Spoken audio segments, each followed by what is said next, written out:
इतिहास हमें उन बीते हुए पलों में ले जाता है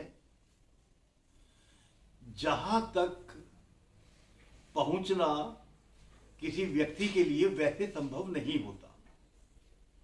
और वो इतिहास अगर किसी गांव का है तो ये तो और भी ऐसी जानकारी है जो बहुत कम उपलब्ध है, क्योंकि इतिहास हमेशा साम्राज्यों का लिखा गया, इतिहास शहरों का लिखा गया, लेकिन किसी एक गांव का इतिहास और वो भी एक शोध के साथ लिखा गया हो, ये बहुत कम है। महाभारत की भूमि और सरस्वती नदी की भूमि जो आज का कुरुक्षेत्र जनपद है, वो भूमि है।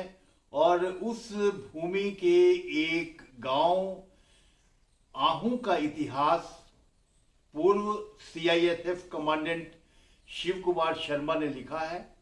और उस इतिहास को लिखते हुए उन्होंने हजारों वेबसाइट है उनको खंगाला और वो उस प्रामाणिक जानकारी तक पहुंचे जहां तक आम व्यक्ति के लिए पहुंचना संभव नहीं था। ऐसा माना जाता है कि वेदों की रचना सरस्वती नदी के तट पर हुई और यह सरस्वती नदी आज के हरियाणा के बहुत बड़े भूभाग के बीच से बहती थी। इसी सरस्वती नदी के किनारे बसे या उसके आसपास बसे गांव में से एक आहू गांव पर पुस्तक लिखने का विचार कैसे मन में आया, आइए पूछते हैं शिव कुमार जी से। शिव कुमार जी, जरा बताएं पुस्तक क्यों लिखी आप? असल में इसकी शुरुआत हुई थी कि हमारे गांव में, और ख़ास तौर पे जहां हमारा घर था वो वहां किला था एक गांव में। तो मुझे यही सबसे बड़ी विशेषता लगती थी कि दूसरे गांव में मुझे कहीं किले नज़र नहीं आते थे। तो मुझे लगा कि मेरा गांव विशेष है क्योंकि यहाँ एक किला भी है। तो वहाँ से इस विचार की शुरुआत हुई थी। और विचार तो बहुत पुराना था लेकिन उसमें समय लगा मूर्त रूप होने में उसके, तो वहाँ से इसकी शुरुआत की मैंने। इस पुस्तक को लिखने में कितना समय लगा आपको? इसमें 5.5 साल के आसपास का समय लगा। और इस जो आपकी 5.5 साल की शोध यात्रा थी उसमें क्या क्या मिला गांव के बारे में? एक तो ये कि ये गांव बहुत ही पुराना है। सबसे पहली चीज़ ये है कि इसका नाम ऋग्वेद की एक ऋचा है उस पे पड़ा हुआ है। उसमें कुछ शब्द हैं जिनमें से कुछ के नाम ऐसे हैं जिन पे तीर्थों के नाम हैं, कुछ नदियों के नाम हैं। तो ऋग्वेद तो आपको पता है कि दुनिया की सबसे प्राचीन ग्रंथ है और इसका समय भी जो अंग्रेज इतिहासकार हैं वो कम आंकते हैं कि ईसा से लगभग 3-4 हज़ार साल पहले का होगा। जो भारतीय इतिहासकार हैं उनमें भी बहुत मतभेद हैं, यहाँ तक कि कोई उसको 7,000, कहीं 10,000, कहीं यहाँ तक कि 20, 30, 50 हज़ार साल पुराना भी माना जाता है। तो ऐसे प्राचीन ग्रंथ के शब्द से गांव का नाम शुरू होता है। और गांव में 3 तीर्थ थे। एक अहन तीर्थ जिस पर गांव का नाम पड़ा, एक सुदिन तीर्थ और एक आज्ञा चक्र तीर्थ। तो प्राचीनता तो गांव की इसी से सिद्ध होती है, लेकिन बीच बीच में गांव बसते और उजड़ते रहे जिनका कोई इधर उधर का थोड़ा बहुत अंदाजा तो लगता है कि गांव पहले भी था, लेकिन कम से कम 1565 ईस्वी से ये गांव लगातार बसा हुआ है। तो इसलिए वहाँ से इसका जो वंशावलियों से और अन्य सामग्री से इतिहास मिलता है। तो इस वक्त जो गांव में रहने वाले जो लोग हैं उनके पूर्वजों ने इस गांव की शुरुआत, इस गांव में रहना सन 1565 से शुरू किया था। भारत के विभाजन के समय 1947 में इस गांव से बहुत से मुस्लिम समुदाय के लोग पलायन कर पाकिस्तान चले गए, जो आज का पाकिस्तान है। उन लोगों से भी आपने इस पुस्तक के लिए संपर्क किया। उनके मन में अपने गांव के प्रति आपने किस तरह की भावना देखी? सबसे पहले तो यह बात है कि उनकी जो बोली है वो बिल्कुल वही है अभी भी। सिर्फ थोड़े बहुत कुछ उर्दू के शब्द और मुसलमान होने की वजह से जो उनके कुछ शब्द हैं वो तो हैं जो यहाँ की भाषा से, यहाँ की बोली से नहीं मिलते। लेकिन बाकी उसको बात को छोड़ दें तो कोई ये कह नहीं सकता कि ये आदमी हमारे गांव का नहीं है। और दूसरा ये है कि वो उनमें भी बहुत बेचैनी और उत्कंठा थी ये सब जानने की कि गांव का हालचाल क्या है। उनमें से कईयों को तो ये अंदाज़ा भी नहीं है इस वक्त कि ये गांव की लोकेशन जो ये कहाँ पे स्थित है, इसके आसपास के गांव कौन कौन है, किसी किसी आदमी को पता है क्योंकि वहाँ पे भी अब तीसरी पीढ़ी के लोग हैं। ऐसा शायद कोई आदमी अभी जिंदा ही नहीं है, एक दो ही आदमी होंगे जो इस गांव से गए थे और अभी जिंदा हैं, लेकिन उनसे कोई बातचीत नहीं हो पाई क्योंकि वो इतने ज़्यादा बुजुर्ग हो चुके थे। तो प्यार प्रेम उनके मन में गांव के लिए बहुत है। और एक दो ने तो कहा भी कि हमने कोशिश की आने की और सोचा, लेकिन वीज़ा वगैरह नहीं मिलने की वजह से वो सपना उनका पूरा नहीं हो पाया। गांव की जिस भाषा की आपने बात की तो वो भाषा आहू गांव के आसपास के इलाके के साथ साथ पाकिस्तान के कुछ गांवों में, कुछ इलाकों के अंदर बोली जाती है। आपके गांव की जो भाषा है जिस पर आपने इतनी बड़ी पुस्तक लिखी है, उसका कुछ नमूना बताएंगे किस तरह की भाषा है वहाँ बोली जाती है? देखिए, ये हरियाणवी का ही एक प्रकार है। हरियाणवी के चार पांच प्रकार हैं। जो उत्तर हरियाणा है जिसमें ये कुरुक्षेत्र भी पड़ता है, तो इसको कौरवी हरियाणवी कहा जाता है या कुरु प्रदेश की भाषा। ये थोड़ी बहुत पश्चिमी उत्तर प्रदेश और उत्तरी हरियाणा में बोली जाती है।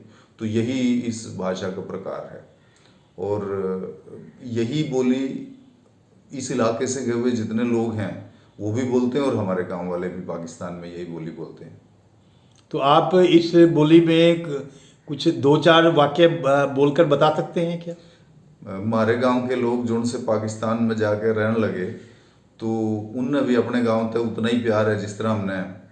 और उनके मन में भी पूरा इस चीज़ का दिल में है उनके कि हम भी अपने गांव में जाके लोगों ने मिलकर आना। आपको अपनी पुस्तक का शोध करते हुए पहला विश्व युद्ध है उसमें गांव के एक सैनिक शहीद हुए, उनके बारे में भी जानकारी मिली।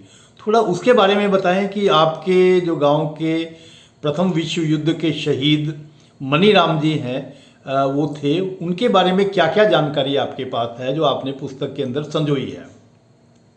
देखिए, 1914 से 1919 तक ये विश्व युद्ध हुआ था जिसमें ब्रिटेन और फ्रांस दोनों देश एक ही तरफ थे। तो उस वक्त भारत के लगभग 13 लाख सैनिक भारतीय थे जिस अंग्रेजी फौज में।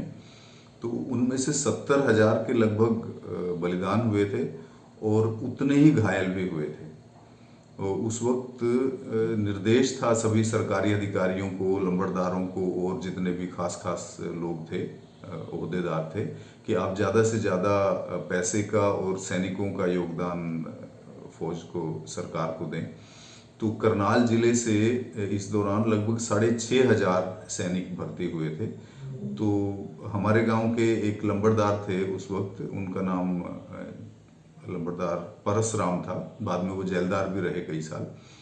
तो उन्होंने 3 लोगों को भर्ती करवाने के लिए तैयार किया था गांव में। एक का नाम जग्गा था, एक का नाम चुड़िया राम था और एक का नाम मनीराम था। तो जग्गा असल में लास्ट में भर्ती नहीं हुए, तो चुड़िया राम और मनीराम दोनों आहू गांव से उसमें पहली जो वर्ल्ड वॉर थी उसमें भर्ती हुए थे।